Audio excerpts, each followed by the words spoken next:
각본 없는 드라마. 각본 없는 드라마 하면 어떤 게 생각이 나세요? 한 이 중계, 이 스포츠, 한 이 경기를 중계하는 한 분이 이 표현을 쓰시면서 많은 사람들에게 공감을 일으킵니다. 각본 없는 드라마. 그야말로 이성적으로 합리적으로 계산을 해본다 한들 견줄 수 없는 놀라운 일이 펼쳐지게 되는 거죠. 우리가 이 표현을 처음 듣게 된 일이 2002년 한일 월드컵 때 일이에요. 많은 국민들이 이 월드컵을 축하하고 기념하면서 이 소망을 가졌지만 그 누구도 기대하지 않는 일, 그 누구도 소망을 가질 수 없는 일이 벌어지게 됩니다. 그게 뭡니까? 16강을 지나 8강을 지나 4강에 이르는 우리나라가 이 전 세계적인 축구 대회에서 4등을 해 나가는 일이 벌어지는 거예요. 그야말로 각본 없는 드라마. 이 상황 속에 이 극적인 승리를 거뒀던 경기, 어떤 경기가 생각이 나십니까? 한번 시간을 거슬러 올라가셔가지고 2002년 월드컵을 한번 생각해 보시기 바래요. 16강 때 어느 나라랑 경기를 하게 되어지냐면 이탈리아랑 경기를 하게 되어져요. 16강, 8강, 4강 여러 가지 경기가 기억에 남지만 그럼에도 불구하고 극적인 장면이 펼쳐졌던 16강을 많은 사람들이 생각을 하게 되어집니다. 16강의 상황을 간단히 설명하면 이래요. 전반전이 시작하자마자 한 18분이 지나서 한 골을 먹게 되어져요. 그러고 나서 전반전이 끝나게 되어집니다. 많은 사람들이 그러면 그렇지. 16강 오른 것도 잘한 것이지 기대와 소망을 갖지 못하고 그냥 그 자리에 만족하고 그냥 이 전반전의 이 상황을 통해서 한편으로는 그냥 이 받아들이는 상황이 펼쳐지지 않았을까 싶어요. 그 경기를 뛰는 선수들은 어땠을까요? 그야말로 열심히 뛰었지만 한계에 부딪히는 이 정도밖에 되지 않는구나라는 좌절과 낙심의 한편에 이 마음이 그야말로 쪼그라드는 위축되어지는 상황이 되지 않을까 싶습니다. 그런데도 불구하고 각본 없는 드라마가 펼쳐지게 되어집니다. 후반전이 돼서요. 그 후반전도 거의 끝날 무렵에 한 골이 들어가게 되어지고 또한 이 끝나기 직전에 또 한 골이 들어감으로 말미암아 2대1의 극적인 승리를 거두게 되어지는 거예요. 여러분, 제가 구두로 설명하고 있지만 아마 그 경기를 보셨던 분들, 보시진 않았어도 이 짧은 영상을 통해서 안정환 선수가 이 헤딩골로 이 2대1의 극적인 상황을 펼쳐나갔던 상황들을 보면서 그야말로 온 국민이 환호하며 격려하며 감동하며 누렸던 그 기쁨의 순간을 누리지 않을까 싶습니다. 이 경기를 생각하면서 이영표 선수가 그 경기의 일을 추억하며 한 이 방송에서 이렇게 이야기를 해요. 그 경기가 승리를 거두는 여러 가지 요인이 있겠지만 전반전이 끝나고 라카룸에 모였을 때에 이 히딩크 감독이 했던 이야기가 또 한 번 그들을 향해서 나타나게 되어진다는 거예요. 이영표 선수가 이야기했던 내용은 이렇습니다. 히딩크 감독이 라카룸에 들어오기 직전에는 다들 긴장하고 무슨 이야기를 할까? 결국 이 실점하는 이 상황, 패배가 짙게 깔려있는 이 상황을 닥달하면서 또 다른 이야기를 하지 않을까? 굉장히 긴장하며 선수들이 풀에 죽어있는 상황에 이 라카룸에 히딩크 감독이 들어오는 거예요. 히딩크 감독이 들어와서 이야기를 합니다. 실점했던 이 상황들, 이 패배가 짙게 깔려있는 이 상황들은 전혀 이야기하지 않고 무슨 이야기를 하냐면 현 상황을 그대로 나열해서 이야기를 하는 거예요. 반드시 이겨야만 하는 이유, 분명히 이길 수 있는 상황, 이 모든 상황들을 이 선수들에게 이야기를 하면서 다시 한번 후반전으로 들어갈 때에는 이렇게 하라고, 반드시 후반전에는 방향을 설정해서 이와 같이 해야 한다라고 후반전에 해야 할 이 전략을 다시 한번 세워서 이야기를 했다고 하더라고요.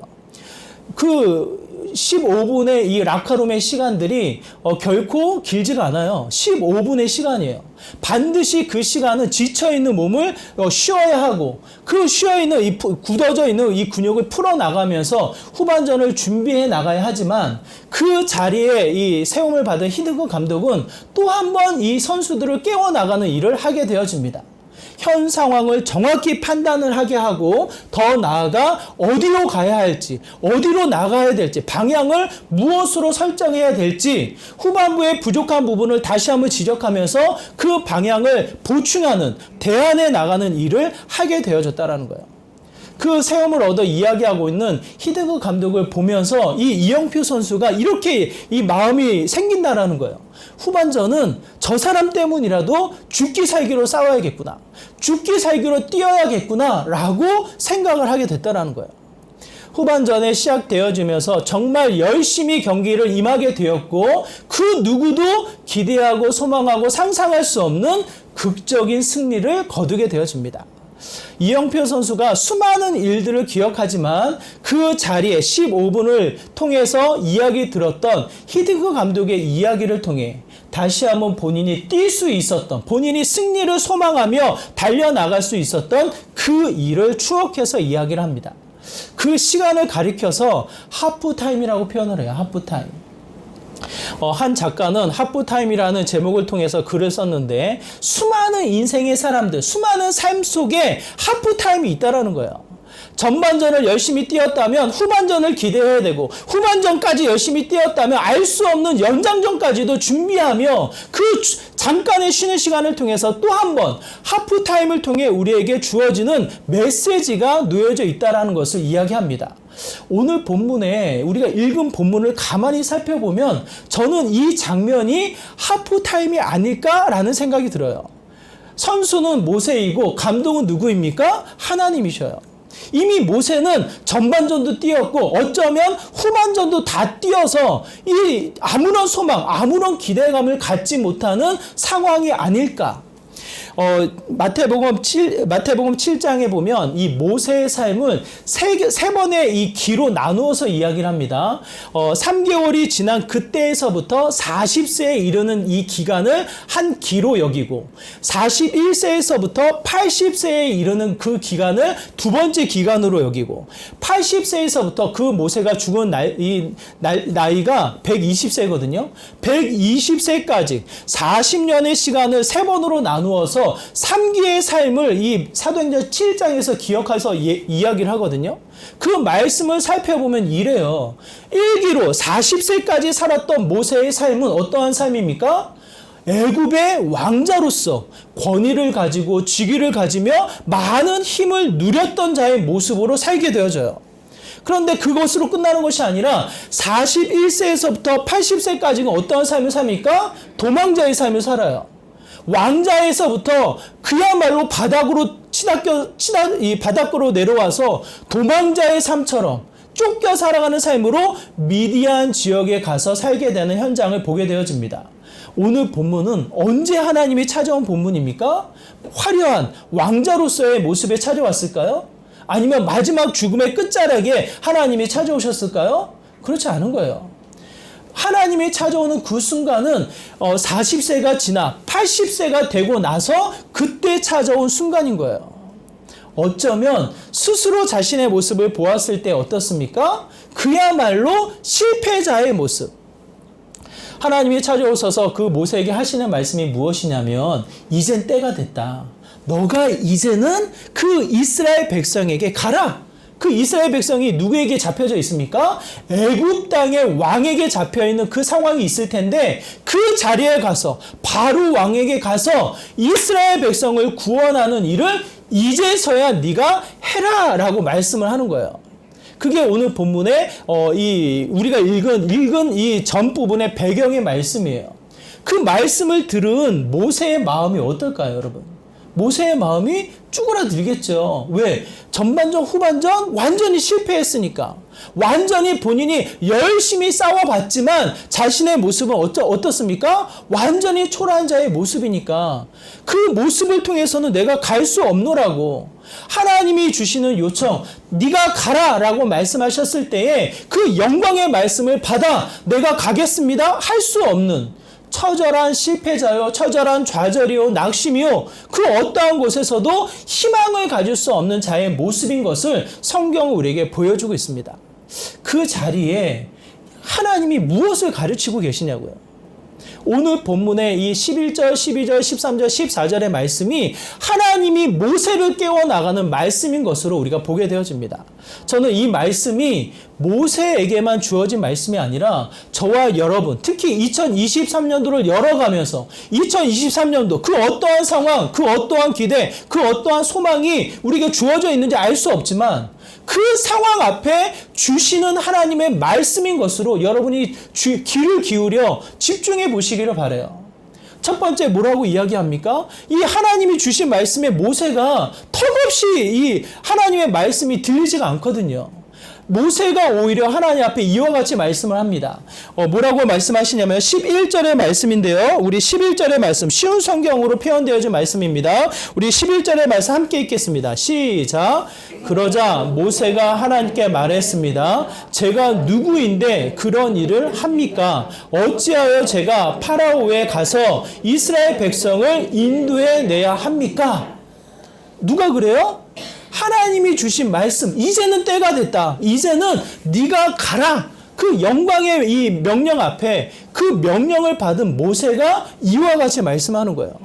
내가 누구인데 그런 일을 합니까? 이 모세의 마음을 우리가 좀 생각해 보면 어떠한 마음일까요?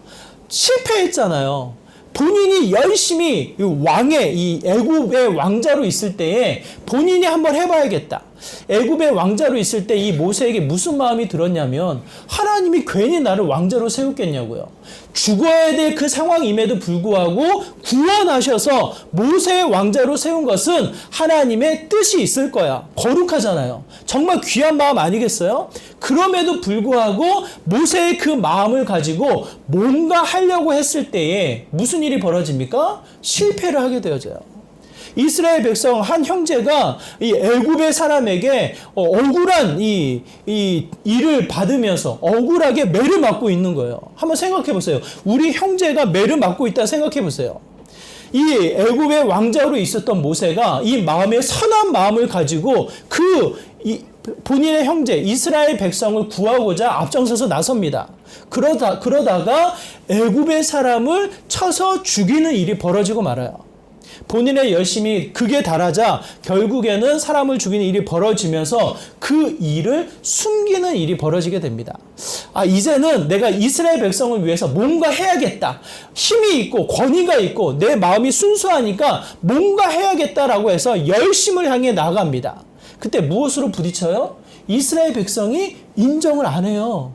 누가 너희를 나의 재판장으로 세웠냐? 누가 너를 나의 지도자로 세워서 우리로 다스리게끔 우리를 재판하게끔 하였냐? 라고 하며 이스라엘 백성의 오해를 사는 일이 벌어지게 되어집니다. 모세가 그 일을 듣고 얼마나 충격적이었겠냐고요. 본인은 자신의 권위, 자신의 힘을 가지고 이스라엘 백성을 도와주려고 애썼건만 본인에게 찾아온 건 뭐예요? 억울한 일인 거예요. 자신의 마음을 전혀 이해해주지 못하는 답답한 일이 벌어지면서 오히려 애굽의 왕이 그 소식을 듣고 모세를 잡아들이려 하는 일이 벌어지게 됩니다. 결국 그 일을 통해서 이 모세는 도망자의 삶이 펼쳐지게 되어지고 이 애굽 땅에 이 손이 닿지 않는 미디안 광야에 가서 40년의 시간이 지나게 되어져요. 나는 실패자입니다. 이미 나는 40년의 시간이 지나버렸습니다. 내가 무슨 일을 할 수 있겠냐고. 오히려 자신을 돌아보면서 후회스럽고 낙심스럽고 좌절스러운 가장 작아져 있는 형태가 모세의 형태가 아닌가 싶어요. 그런데 한번 생각해 보세요. 그런 모세를 하나님이 모르셨을까요? 그런 상황을 하나님이 모르셨을까요? 하나님이 전혀 모르고 모세에게 찾아오셔서 이젠 때가 됐으니 네가 가라 라고 말씀하셨을까요? 그렇지 않죠. 하나님은 분명하게 이 모세를 향해서 주시고자 하는 메시지가 있습니다. 그게 뭡니까? 12절의 말씀이에요. 하나님이 그에게 주시는 메시지를 함께 들으시기를 바라요. 12절의 말씀입니다. 함께 읽겠습니다. 12절 시작. 하나님께서 말씀하셨습니다. 내가 너와 함께 있겠다. 네가 이집트에서 이스라엘 백성을 인도해낸 후 너희 모두는 이 산에서 하나님을 예배하게 될 것인데 이것이 너를 보내는 증거다. 뭐라고 말씀하셔요? 내가 너와 함께 하겠다. 하나님 내가 누굽니까? 나는 왕자도 아니에요. 나는 쫓기는 도망자예요. 나는 아무것도 할 수 없는 가장 연약한 자예요. 그 누구와 비교했을 때 아무것도 할 수 없는 그야말로 80세가 돼버린 시간이 지나버린 그냥 힘이 빠진 자에 불과합니다. 나를 가리켜서 이야기를 하는데 하나님은 뭐라고 말씀하세요? 그래, 너는 훌륭한 자야. 너는 존중받는 자야. 너는 위대한 자야. 그렇게 말씀하십니까? 그렇지 않아요. 그냥 그 자리에 하시는 말씀이 하나님과 자신의 관계, 내가 너와 함께 하겠다라는 메시지를 모세에게 선명하게 말씀을 하십니다. 이게 무슨 뜻이에요, 여러분? 무슨 뜻이에요? 요즘 시대로 돌아와서 다시 한번 생각해 보면요. 우리 아이들을 키울 때 애착으로부터 가장 어린 아이에서부터 이 어머니가 주는, 모성애가 주는 이 따뜻한 마음을 통해 사랑이 우리 아이들에게 전달되어야 하고 그 애착이 잘 형성되어졌을 때 건강하게 자라는 아이가 자존감이 높아지면서 상처 없이 그 아이들의 영혼이 자라난다고 이야기를 해요. 이게 잘못 이해돼서 이 자존감을 높인다라는 이유 아래 이 잘못 적용이 되어져서 아이들을 혼내지를 않아요. 그냥 우리 아이들이 귀하다. 그래 괜찮아. 너는 소중한 아이야. 라고 하며 그 아이들의 자존감을 높이면서 혼내지를 않으니까 그 일이 부작용으로 어떻게 나타납니까? 어떻게 나타나요? 자존감은 높아요. 아 그렇지. 모든 일을 해도 나는 괜찮아. 나는 소중한 사람이야. 자존감은 높아요. 하지만 쉽게 상처를 받고 그 상처로 인해서 회복하는 기간이 너무 크게 벌어져 버려요. 왜? 그것을 스스로 감당해 나갈 수 있는 힘이 없기 때문에. 더더군다나 잘못된 이 부작용을 통해서 나타나는 게 개인주의예요. 이기적인 마음이에요. 자신의 자존감만 높여서 다른 상대방을 존중하지 못하고 자신만을 이 소중히 여기는 이 잘못된 생각 때문에 이기적인 이 마음이 생겨서 사회주의가 깨지는 이 사회 공동체가 위협을 받는 상황을 치닫게 되어집니다. 자존감은 높아졌는데 현세의 사회는 어때요? 점점점 공동체성이 떨어지는, 깨져버리는 형태를 취하게 되어져요. 무엇이 문제입니까? 심리학에서는 그 자존감을 높이기 위해서 이 아이들의 성장, 아이들의 성숙에 대한 이 가치를 강조하고 있지만 또 한편 가장 소중한 것을 놓쳐버리는 거예요. 그게 뭡니까? 관계예요, 관계. 누구의 관계? 자녀와 부모님과의 관계. 자녀는 부모님의 돌봄을 통해서 그 권위를 인정해야 하고 그 권위 앞에 다스림 속에 순종하며 다시 한번 이 질서가 세워지는 형태를 취해야 하고 자신만이 소중한 것이 아니라 상대방이 소중하고 상대방이 이 소중한 가치를 지키기 위해서는 질서라는 권위를 지켜야 하고 우리에게 주어진 질서가 얼마나 중요한지를 깨달아 나가는 형태가 얼마나 소중한지를 우리가 다시 한번 배워 나가게 됩니다. 모세에게 가르쳐 주시고자 하는 게 무엇이냐고요? 생각해 보세요. 실패했어요. 좌절했어요. 아무것도 할 수 없다라고 자신의 연약함을 토로하며 호소하는 그 상황 속에 하나님이 그에게 가르쳐 주시는 게 무엇입니까? 너는 소중하다. 너는 사랑받기에 합당한 존재이다. 모든 일을 할 수 있어. 그의 자존감을 높이십니까? 주목하세요, 여러분. 그렇지 않아요. 내가 너와 함께한다. 비록 약하지만, 비록 부족하지만, 비록 실패한 게 맞지만, 애굽의 왕으로부터 도망 나온 게 맞지만, 그럼에도 불구하고 뭐예요? 내가 너와 함께 한다라는 분명한 사실을 깨닫게 하시는 거예요, 여러분. 신약으로 와서 베드로 한번 생각해 보세요. 예수님의 제자, 그토록 열심히 예수님을 따랐고, 그토록 열심히 예수님을 위해서 헌신하게 노라고 손을 번쩍번쩍 들었던 베드로. 매번 실패합니다. 예수님 앞에 사단아 내 뒤로 물러가라라는 말도 안 되는 이 호통을 들으면서 이 베드로가 혼줄이 나요, 혼줄이. 예수님이 십자가 달려 죽고 나서 끝까지 쫓아갔던 베드로 결국은 고향으로 돌아가서 침묵을 지키며 어부지를 해요. 어부지를. 왜? 실패했거든요. 자신의 모습이 초라하거든요. 자신의 모습이 보잘것없거든요. 그럼에도 불구하고 긴 시간 예수님이 그와 함께 하시면서 그에게 가르쳐 주시는 게 뭐예요? 그가 깨닫는 바가 무엇입니까? 부활하신 예수님을 만나 다시 한번 베드로가 깨닫고 그가 스스로 고백하는 메시지가 뭐예요? 여러분 한번 생각해 보세요. 베드로와 요한이 예수님이 부활하시고 승천하시고 나신 이후에 베드로와 요한이 예루살렘 성전으로 기도하기 위해서 올라가십니다. 기도하러 올라가는 그 자리에 누구를 만나요? 날 때부터 안전뱅이, 날 때부터 앉아서 장애를 가진 그 사람을 만나게 되는 거예요. 구걸을 하고 있는 거예요. 기도하러 가는 사람들 앞에 구걸을 하며 나를 도와달라고 손을 내밀고 있는 거예요. 그 자리 앞에 베드로의 고백을 여러분 한번 생각해 보세요. 베드로가 뭐라고 고백합니까? 베드로의 고백을 우리 한번 같이 읽어보겠습니다. 사도행전 3장 6절의 말씀. 우리 아이들이 있기 때문에 쉬운 성경으로 저희가 읽고 있는데요. 사도행전 3장 6절의 말씀 함께 했습니다. 시작. 그러나 베드로는 이런 말을 하였습니다. 은과 금은 내게 없으나 내게 있는 것을 당신에게 주겠소. 나사렛 예수 그리스도의 이름으로 일어나 걸으시오.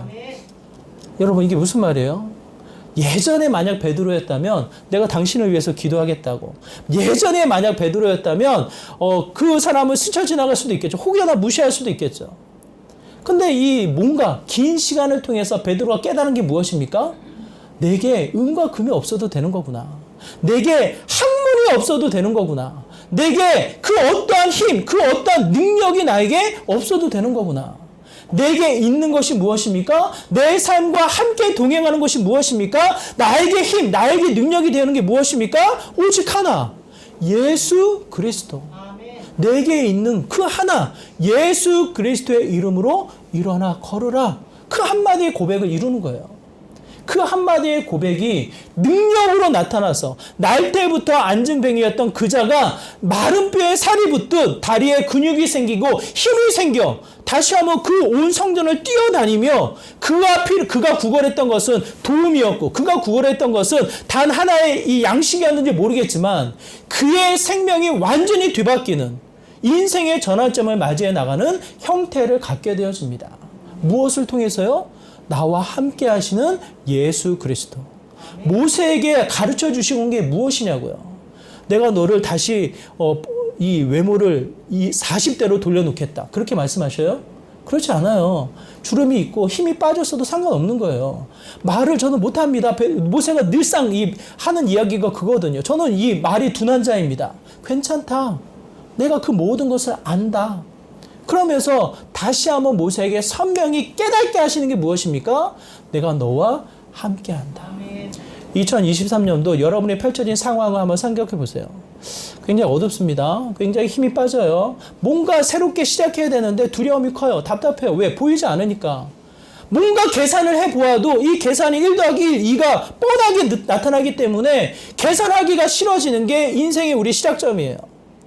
새해 복 많이 받으세요. 말은 하지만 아무런 소망이 없어. 우리의 삶에. 그렇다고 뭐 비관주의자가 아니죠. 우리가 현실이 그렇다는 거예요. 현실이. 이 코로나가 지나면서 한국교회가 얼마나 많이 위축되어집니까? 믿음의 사람들이 여러분의 일상, 여러분의 주변의 삶 가운데 나타나나요? 숨어 있어요. 나타나지가 않아요. 그만큼 어두운 가운데 놓여져 있는 게 오늘 우리가 살아가는 현대의 모습이 아닌가라는 생각이 들어요. 호텔을 위해서 우리가 기도하자라고 말씀드렸지만 중학교 입학하고 들어가면요. 우리 아이들이 제일 많이 접하는 게 욕이에요. 욕. 음란이에요. 음란. 세상의 것들을 배워나가는 지식과 지혜가 쌓여져 나가고 성장하고 성숙해야 되는데 온갖 죄성에 가득해 노출되어지는 게 사춘기 시간이에요. 사춘기 시간. 그 안에 반항기가 가득 채워지기 때문에요. 엄마 아빠의 이야기가 안 들려요. 친구가 제일이에요. 친구가 하는 말이 진리예요. 그 앞에 우리가 어떠한 마음으로 나가야 하겠습니까, 여러분? 기억하세요. 하나님이 분명히 말씀하시는 것은 하나님이 함께 하신다요. 자녀들, 부모님의 마음으로는 떼놓기가 어려워요. 늘상 마음이 자녀들을 향하여서 자녀들과 동행하고 자녀들과 함께 하는 것 같지만 착각이에요, 여러분. 자녀들과 함께 할 수 없어요. 품 안의 자식이라고 진짜 뭐 애들이 찾을 그 순간 7살, 8살 그 순간은 함께 하는 듯 싶죠. 애들이 크고 나서 밖으로 친구들을 사귀어서 놀기 시작하면요. 부모님은 어디 있냐고요.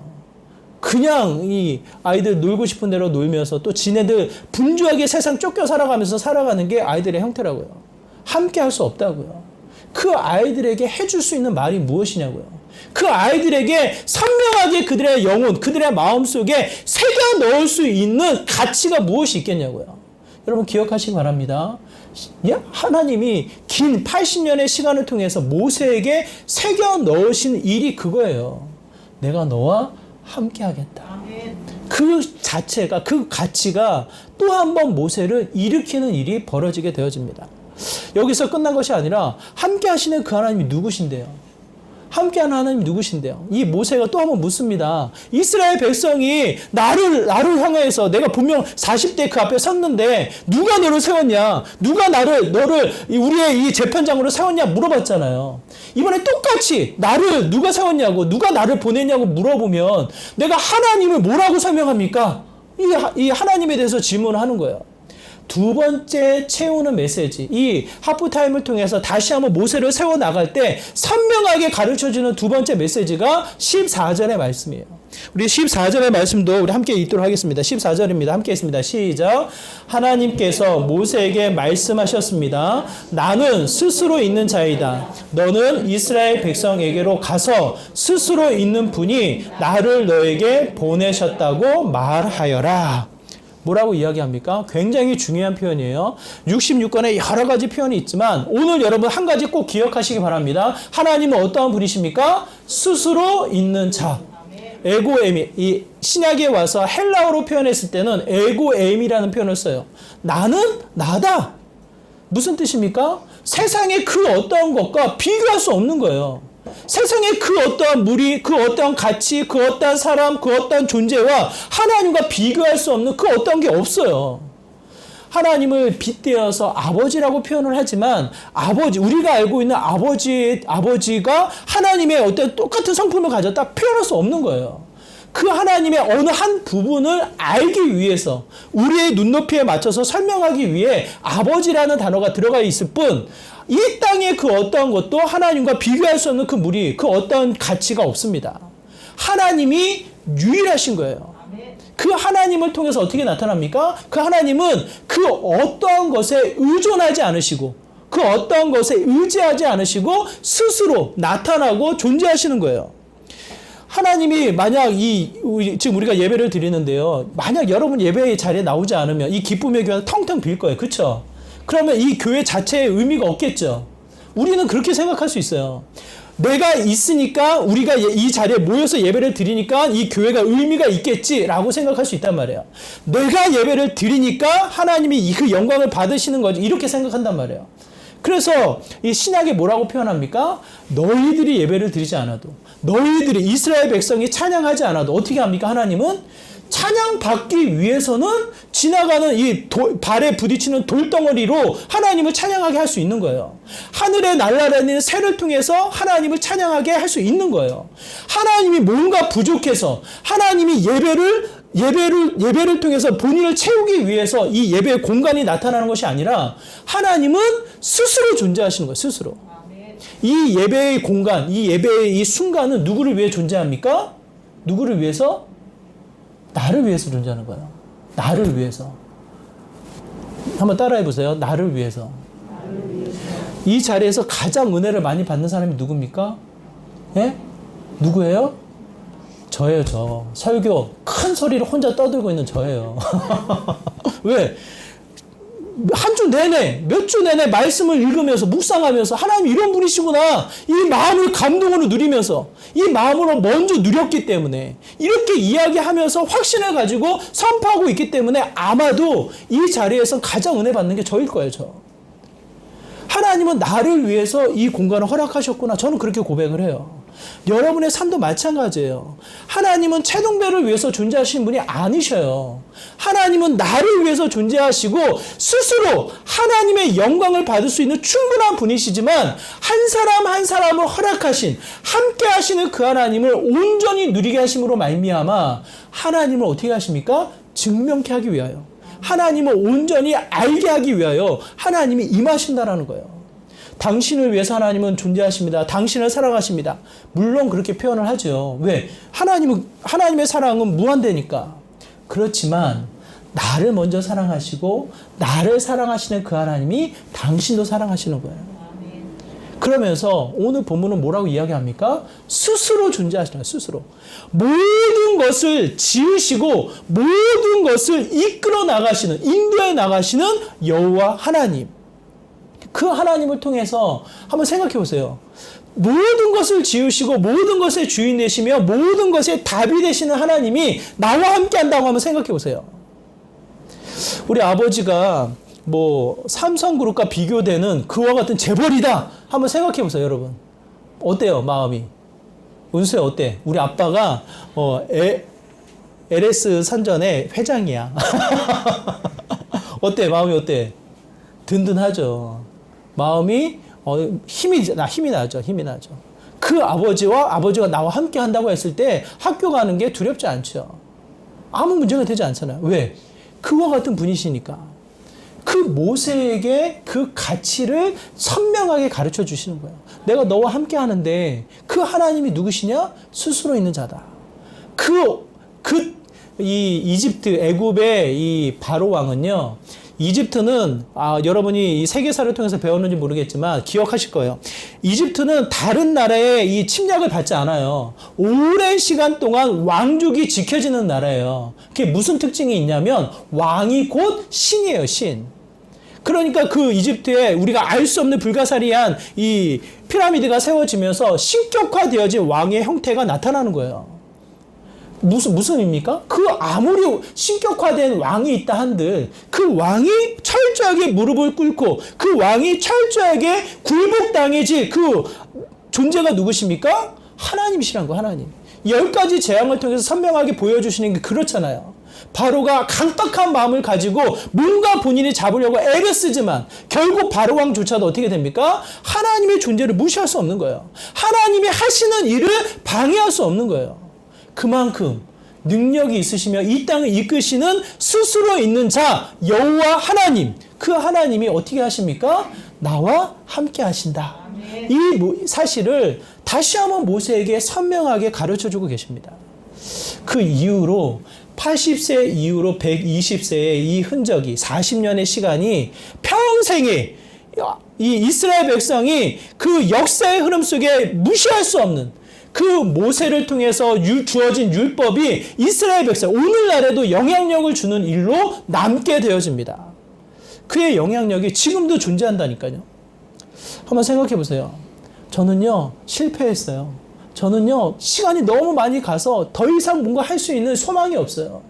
아시잖아요. 저의 두나물, 저의 미련함을, 저의 게으름을 주님이 아시잖아요. 라고 했던 모세를 하나님이 세우셔서 또 한 번 전혀 상상할 수 없는 기적으로 그의 인생을 하나님이 사용하십니다.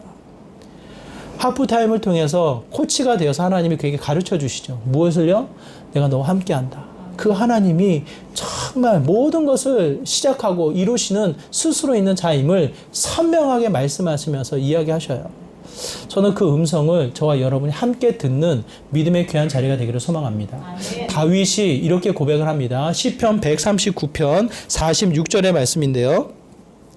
시편 139편 23절 24절의 말씀인데요. 우리 같이 한번 읽어볼까요? 시편 139편 23절 24절입니다. 함께 있습니다. 시작. 오 하나님 나를 살피시고 마음을 알아주소서. 나를 시험하시고 나의 뜻을 살펴주소서. 혹시 내 안에 무슨 악한 길이 있는지를 살피시고 나를 영원한 길로 인도해 주소서. 시편 139편을 나중에 집에 가서 가만히 읽어보세요. 하나는 분명해요. 하나님이 나를 너무 잘 아신다는 거예요. 다윗이 고백하는 거예요.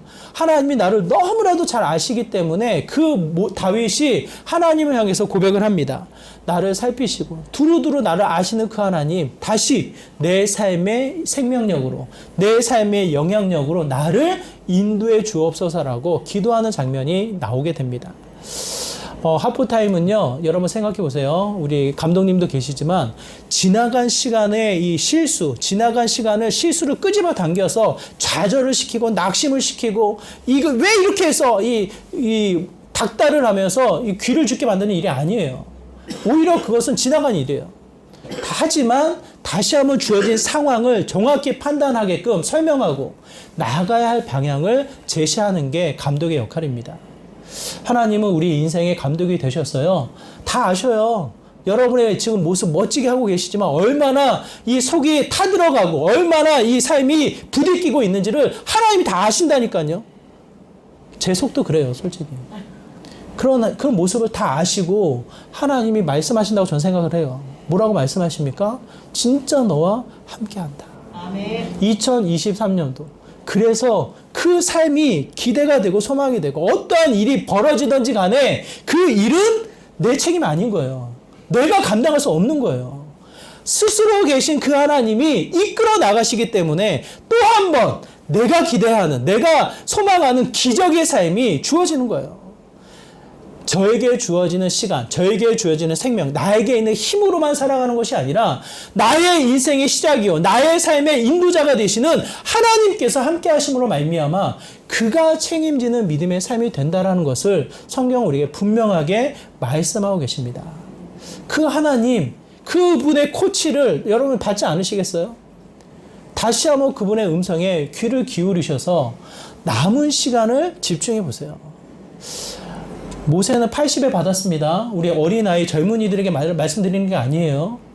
누구든지 어떠한 상황이 있든지 간에 다시 한번 그의 메시지의 음성을 들으시고 반드시 2023년도를 기억하세요. 나 혼자 있는 게 아니구나. 이 상황이 나 혼자 있는 게 아니구나.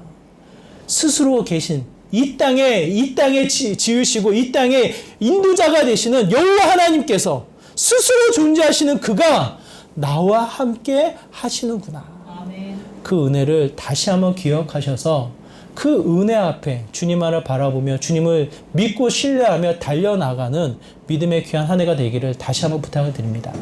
하나님이 주시는 신령한 복, 우리에게 오셔서 코칭하시는 분명한 메시지로 말씀하시는 그 음성, 내가 너와 함께한다. 나는 스스로 있는 자다. 라는 이 메시지를 마음에 새기시고 2023년도 정말 기적과도 같은 회복이요, 기적과도 같은 하나님의 역사가 펼쳐지는 믿음의 복된 삶이 되시기를 주님의 이름으로 축원합니다. 우리 말씀을 기억하면서 함께 기도하기를 원합니다. 2023년도 나는 이렇지만, 나는 비록 연약하지만 주님을 소망합니다. 주님 나와 함께하여 주시고 스스로 존재하시는 그 여호와 하나님의 놀라운 기적, 그가 이끄시는 생명력을 다시 한번 회복하는 그 생명력을 누려나아가는 믿음의 귀한 한 해가 되게 하여 주시옵소서라고 우리 2023년도 믿음의 삶을 기대하며 함께 기도하며 나가도록 하겠습니다. 기도합니다. 하나님 아버지, 우리의 삶을 돌아볼 때 또 실패요, 좌절이요, 연약함이요, 여러 가지 낙심이지만 하나님 오늘 우리에게 모세를 통해서 주신 말씀을 기억한다면 그 자리가 하나님이 함께 하시는 자리이고